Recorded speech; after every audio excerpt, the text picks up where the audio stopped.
शङ्करं शङ्कराचार्यं केशवं बादरायणं सूत्रभाष्यकृतौ वन्दे भगवन्तौ पुनः पुनः।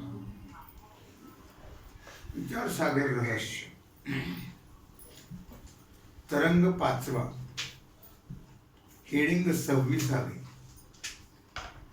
मनोमय कोशास आत्मा म्हणणाराचे मत. पाठ क्रमांक 58. मनोमय कोशवादी असं म्हणतात की घटाप्रमाणे ज्ञानशून्य प्राणास आत्मा म्हणता येणार नाही. घट कसा आहे? प्राणशून्य आहे का नाही? जड आहे तो. मग तसं प्राणाला सुद्धा आत्मा म्हणता येत नाही. ते प्राणाला जडच मानतात. ज्ञानवान मनच आत्मा आहे, प्राण आत्मा नाही. ते मनोमय कोशवादी नाही. काय म्हटलं त्याने? ज्ञानवान मनच आत्मा आहे, प्राण आत्मा नाही. प्राण घटाप्रमाणेच आहे. कसं अज्ञान शून्य आहे असं त्याला म्हणायचं. कारण बंध मोक्ष हे मनाच्या अधीन आहेत. मन एव मनुष्याणाम कारणम बंध मोक्षयो. मनावर आहेत माणसं. प्रपंचात मनावर वागतात की नाही? त्यांना बंधन नाही कोणतं. पशुसारखेच. तसं मनावरच बंध मोक्ष आहे. हे खरंच आहे. प्रपंचात मनोमार्गे गेला तो तेथेच मुकला. मनाच्या मागे गेले संपले. मन काही शास्त्रज्ञ आहे का वेदज्ञ? मन तर कुणीकडे बोलत फिरत. तुम्ही पूजा करायचं मन कुठे कुठे जातं तुम्हालाच माहिती कुठे कुठे जातं. कारण बंध मोक्ष हे मनाच्या अधीन आहेत. काय त्याला 17 वर्षाचं पाहणं लागतं पकडून आणि विठोबाकडे लावावं लागतं. माझं तरी असं आहे, तुमचं मला माहित नाही. पूजा करताना त्याला 17 वर्ष मागे इकडे मर तिकडे जा विठोबाकडे असं सांगावं लागतं. कुणीकडे नको बोंबलत फिरू. काय बंध मोक्ष हे मनाच्या अधीन आहेत. विषयामध्ये आसक्त मन बंधाचा हेतू. विषयामध्ये जे आसक्त आहे ते बंध. त्याने बंध प्राप्त होतो. विषय वासना रहित मन मोक्षाला प्राप्त होत. मोक्षाचं कारण आहे. आणि मन संबंधानेच इंद्रिय ज्ञानास हेतू आहेत. मनाच्या संबंधानेच इंद्रिय ज्ञानाला कारण आहेत. कारण इंद्रियांचा मनाचा संबंध आहे. तर मन म्हणजे सरपंच आहे गावातला. मनाजी पाटील देह गावचा. मी तर सरपंच म्हटलं, त्यात पाटील म्हटले त्याने अभंगा. तो पाटील आहे, सगळ्यावर देखरेख करणार. त्याच्या अधीन सगळे आहे. ते म्हणेल तसं, ते म्हणेल तसं. म्हणून मनासंबंधानेच किंवा मन संबंधानेच इंद्रिय ज्ञानाला कारण आहे. मनाच्या हुकमाशिवाय इंद्रिय काहीच करू शकत नाही. कुठे डोक्यात खाजवत असेल तर ते कोणाला कळतं अगोदर. आणि मग ते हुकूम सोडते हाताला आणि मग हात तिथे जातो. कळलं का? मन संबंधा वाचून इंद्रियाला ज्ञान होत नाही. इंद्रिय नुसतीच आहेत, ती मनामुळे त्याचं काम चालतं. इंद्रिया स्वतंत्र नाही आहेत ते. म्हणून सर्व व्यवहाराला कारण मुख्य मनची दातारा, मुख्य मन आहे व ते मनच आत्मा आहे. मनोमय कोशाचा आत्मा मानणार आहे, ते मनालाच आत्मा मानणार. प्रत्येकाचा टेंभा वेगळाच. आता विज्ञानमय कोशाला आत्मा म्हणणाराचे मत. आता विज्ञानालाच आत्मा बांधतात. विज्ञान कशाला म्हटले? बुद्धी.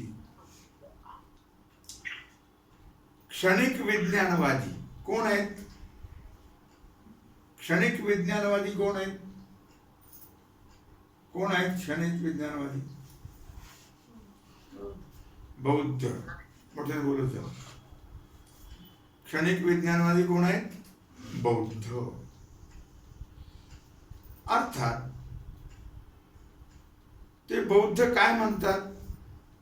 मनाचा व्यापार, इथे स्पष्ट दिले त्यांनी, वाचत नाही ना. क्षणिक विज्ञानवादी बौद्धांचं मत असं म्हटलं की नाही, मनाचा व्यापार बुद्धीच्या अधीन आहे. कोणाच्या? बुद्धीच्या. बघा आता ते काय म्हटले? इंद्रियांचा व्यापार मनाधीन आहे. इंद्रियाचा व्यापार मनाच्या अधीन आहे. हे काय म्हणतात? बुद्धीचा व्यापार, मनाचा व्यापार बुद्धीच्या अधीन आहे. काय ते मनाला स्वतंत्र ठेवलं नाही त्यांनी. बुद्धीच मनाचा आकार धरते. बुद्धी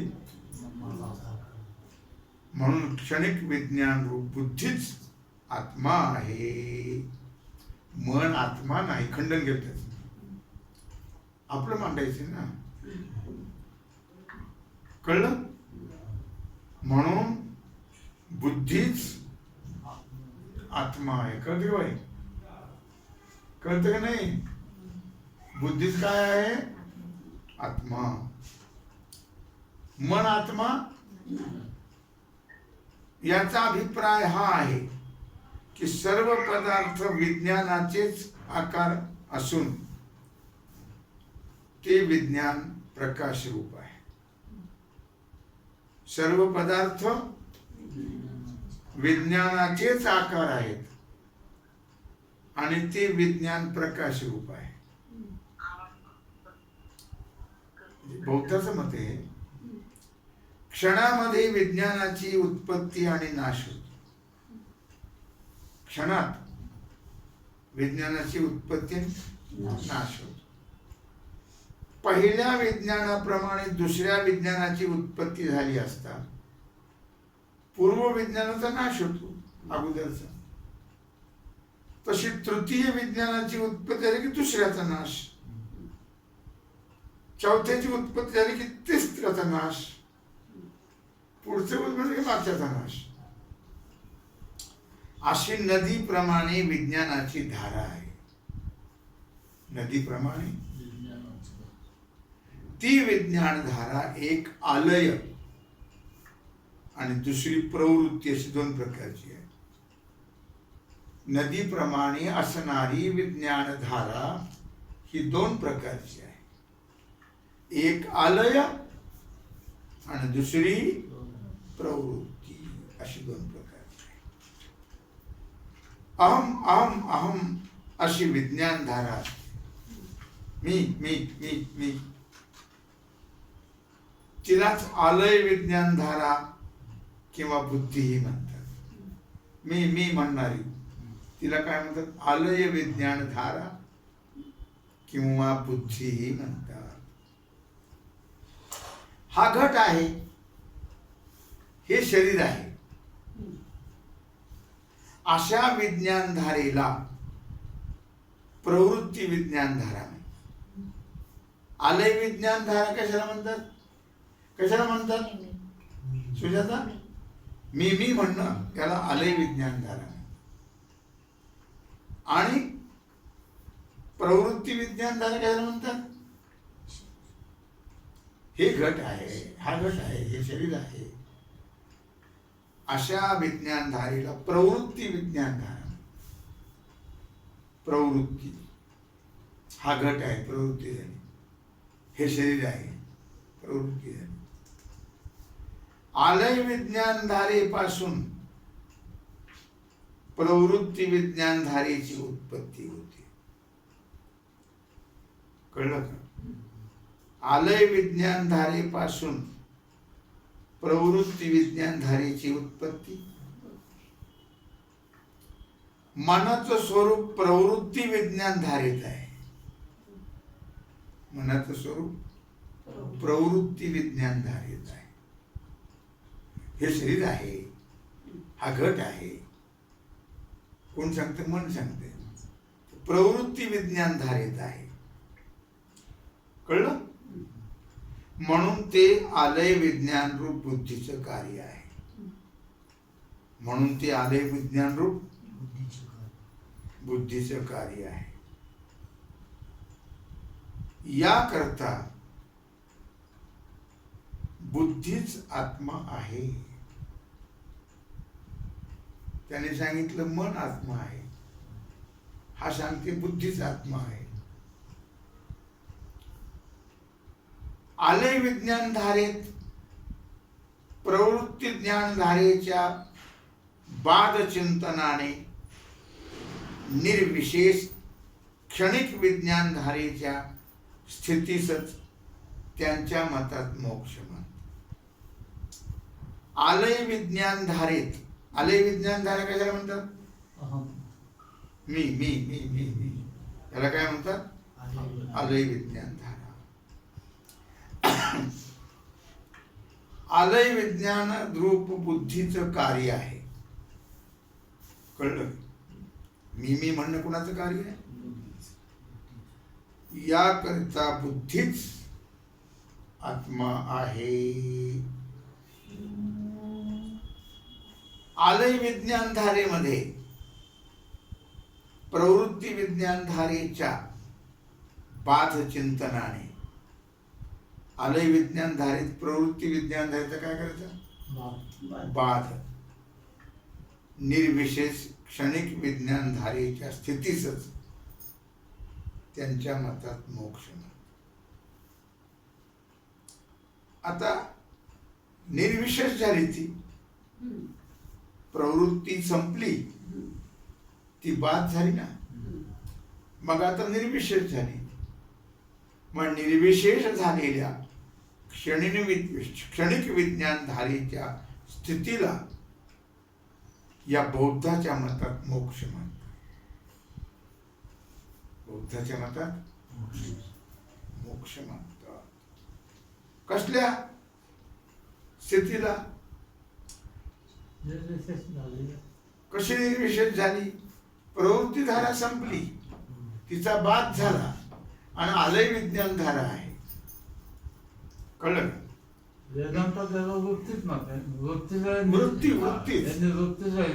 वृत्तीच बरोबर आहे, वृत्तीच आहे ती.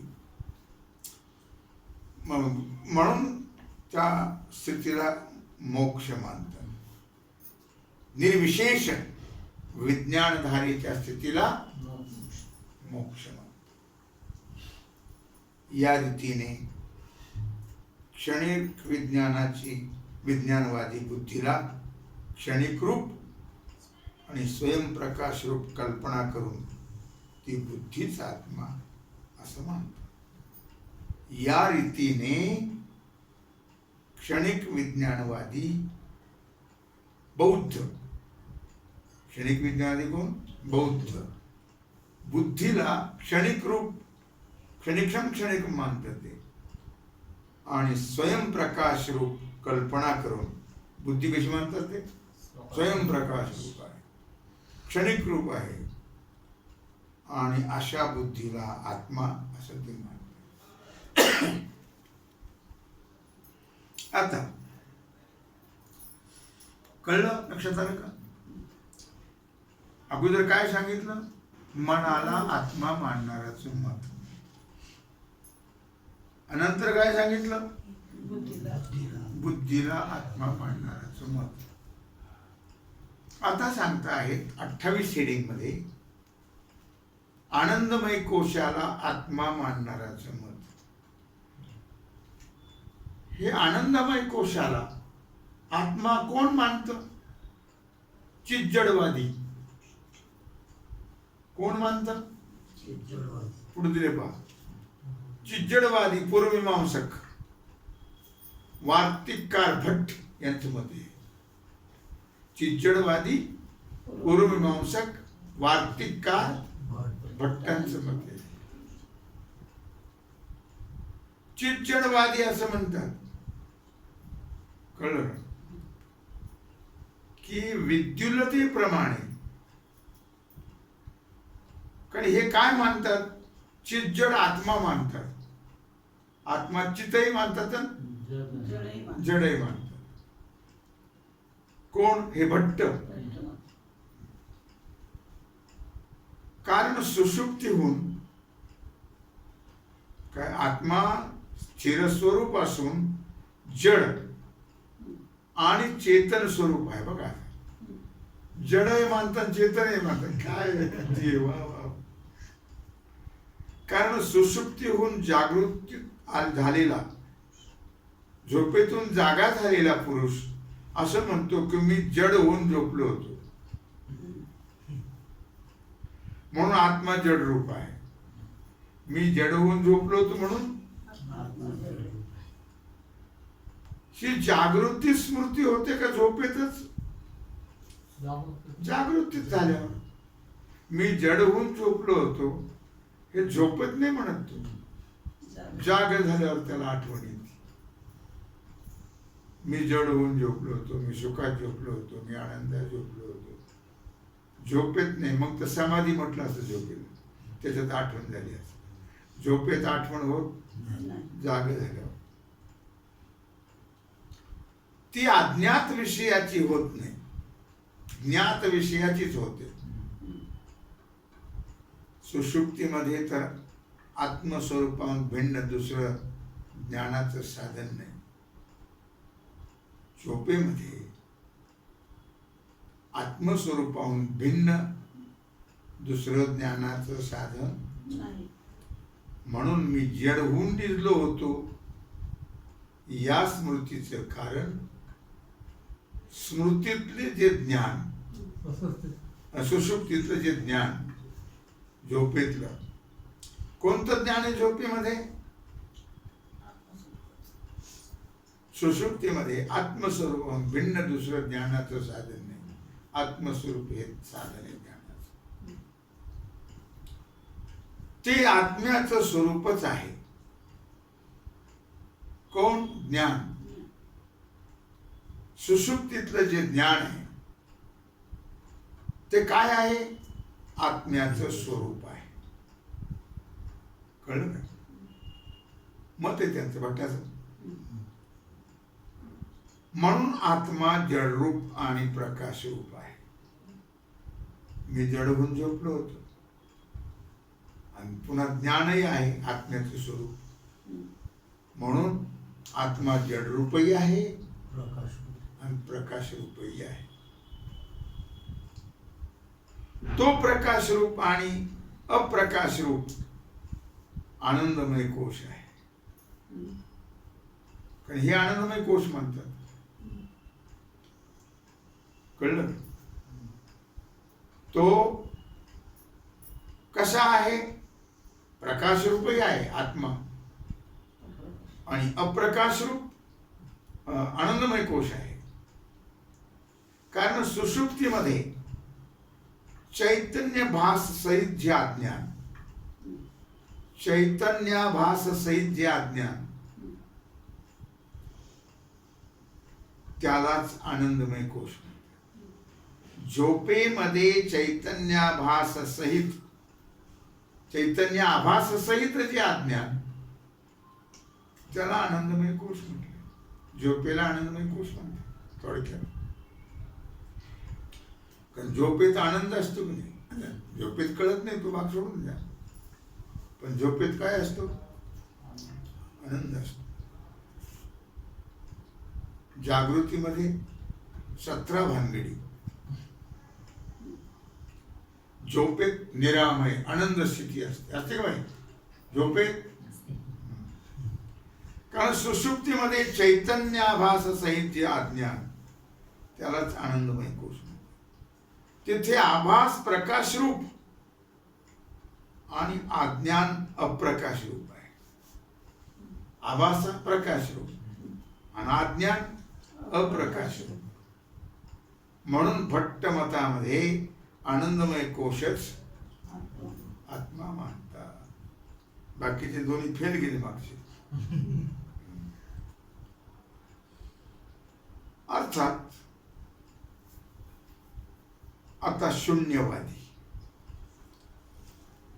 माध्यमिक बौद्धांचं मत आहे. शून्यवादी शून्यम शून्यम मानतात, म्हणजे शून्य रूपच आत्मा मानतात. हे काय मानतात बौद्ध? शून्यवादी माध्यमिक बौद्ध आहे ते शून्य रूप आत्मा मानतात.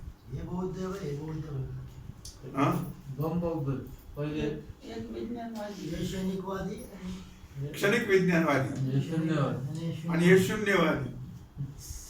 त्यांच्यातही दोन प्रकार आहेत. शून्यवादी माध्यमिक बौद्धांचं मत. आता हे शून्यवादी बौद्ध काय म्हणतात माध्यमिक? आत्मा निरवयव असल्यामुळे, आत्मा कसा आहे? निरवयव आहे. प्रकाश रूप आणि अप्रकाश रूप हे म्हणणं बरोबर नाही. तो निरवयव आहे, प्रकाश रूप म्हणू नका आणि अप्रकाश रूप म्हणू नका. त्यांचं खंडन वरचं भट्ट्याचं खंडन. आत्मा काजवा सावयव आहे. काजवा उडतो कडे, म्हणून त्याचे काही अवयव प्रकाश रूप आणि काही अप्रकाश रूप. मागचा भाग असतो प्रकाश रूप आणि पुढचा असतो अप्रकाश रूप. काजव्याच्या भोंड्याच्या ठिकाणी प्रकाश आहे, तोंडाच्या ठिकाणी कुठे? पुढे अंधार आणि माग प्रकाश. निरवयव आत्म्याविषयी तसं म्हणता येत नाही. हा सावयव आहे ना काजवा, आत्मा निरवयव आहे, म्हणून प्रकाश रूप म्हणता येत, अप्रकाश रूपही म्हणता येत. तसं म्हणणं असल्यास आत्मा अंशवान मानावं लागेल.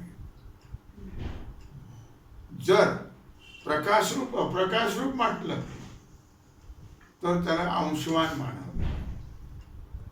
आणि अंशवान पदार्थ उत्पत्ती नाशवान असतो. अंशवान पदार्थ कसा असतो? तसा सावयव आत्मा ही उत्पत्ती नाशवान मानावा लागेल. जे उत्पत्ती नाशवान असतात ते उत्पत्तीहून पूर्वी आणि नाशानंतर नसतात. असत असतात म्हणजे नसतात, मिथ्या असतात. एवढंच नव्हे तर जे आदी व अंती असत असतात, आधीही मिथ्या आणि नंतरही मिथ्या, ते मध्येही मिथ्याच असतात. नाही आदी अंती अवसानी. प्रपंच कसा आहे? आधी नाही, मधी नाही आणि अंती बी नाही. नाही आदी अंती अवसानी. एवढंच नव्हे तर जे आधी अंती असत असतात ते मध्येही असतच असतात. म्हणून आत्मा असत रूप आहे. कळलं? म्हणून आत्मा कसा आहे? असत रूप आहे, मिथ्या आहे. तसेच आत्म्याहून सर्व भिन्न पदार्थ, आत्म्याहून सगळे पदार्थ वेगळे उत्पत्ती नाशवान आहेत, म्हणून असत रूप आहेत, मिथ्या आहेत. या रीतीने आत्मा अनात्मा सर्व असद्रूप वस्तू आहेत. झालं सगळं केलं त्यांनी बरोबर. आत्माही आणि अनात्मा ही दोन्ही कसे आहेत? असद्रूप आहेत. कळलं का? म्हणून शून्यच परमात्मा आहे. शून्यच परमात्मा आहे. हे बौद्धातील शून्यवादी माध्यमिकांचं मत असून ते अज्ञान रूप म्हणजे शून्य रूप आनंदमय कोशाचंच प्रतिपादन करतात. परंतु हे त्यांचं म्हणणं बरोबर आहे का? नाही, त्यांचं म्हणणं बरोबर नाही. कारण सर्व लोकास अज्ञानाची प्रतीती 3 प्रकाराने येते. सर्व लोकाला अज्ञानाची प्रतीती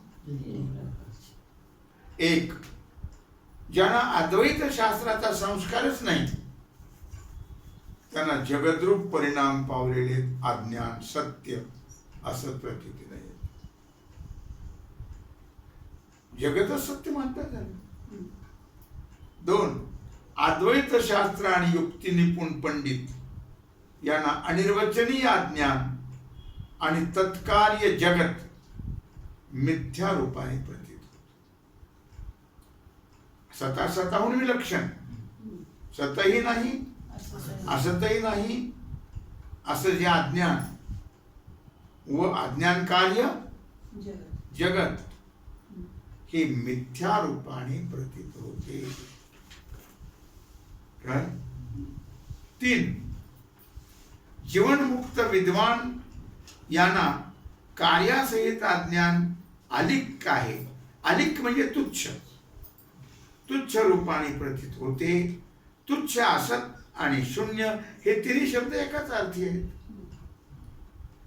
काय? अशा रीतीने जीवनमुक्त पुरुष ज्यांना तुच्छ समजतो त्या अज्ञानासच आनंदमय कोश म्हणतात. त्यालाच हे मोहित झालेले शून्यवादी आत्मा समजतात. परंतु जीवनमुक्त ज्या बोधाने कार्यासहित अज्ञानास तुच्छ समजतो तो बोध प्राप्त करून घेण्यास शून्यवादी परमपुरुषार्थ समजत नाहीत. अशा प्रकारे आपण किती लोकांचं मत पाहिलं? 3 लोकांचं मत पाहिलं. कोणाचं पाहिलं? मनोमय कोशाला आत्मा मानणाराच, बुद्धीला आत्मा मानणाराच आणि शून्याला आत्मा मानणाराच सत्यगांची मत पाहिली.